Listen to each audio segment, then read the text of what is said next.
నెల్లూరు జిల్లా కలెక్టర్ కార్యాలయం తిక్కన్న భవన్లో లైంగిక వేధింపులపై రాష్ట్ర మహిళా కమిషన్ శైలజ అవగాహన సదస్సుని నిర్వహించారు. మహిళా సంఘాల నేతలకు పోష్ 2013 చట్టంపై అవగాహన కల్పించారు. పని ప్రదేశాల్లో లైంగిక వేధింపులు గురైనప్పుడు పోష్ 2013 చట్టం ఎలా అండగా నిలుస్తుందో మహిళా కమిషన్ వివరించారు.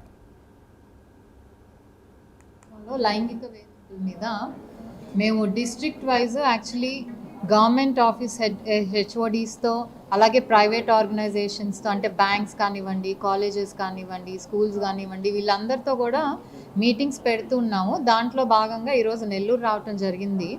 ఇది ఎందుకు పెట్టాల్సి వచ్చిందంటే పాష్ యాక్ట్ అనేది 2013లో వచ్చింది, కానీ దాదాపు 13 ఏళ్ళు అవుతున్నా ఇంకా ఎక్కడా కూడా దాన్ని స్ట్రిక్ట్గా ఇంప్లిమెంట్ చేయట్లేదు.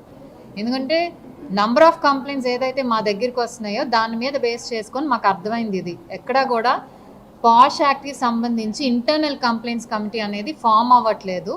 ఫామ్ చేస్తున్నా కూడా ఏదో కలెక్టర్ అడుగుతారనో లేకపోతే women and child department staff అడుగుతారనో పేపర్లో అయితే ఫామ్ చేస్తున్నారు, కానీ అది ఎవరికైతే రీచ్ అవ్వాలంటే పనిచేసే చోట అయితే అక్కడ ఎంప్లాయీస్కి కానివ్వండి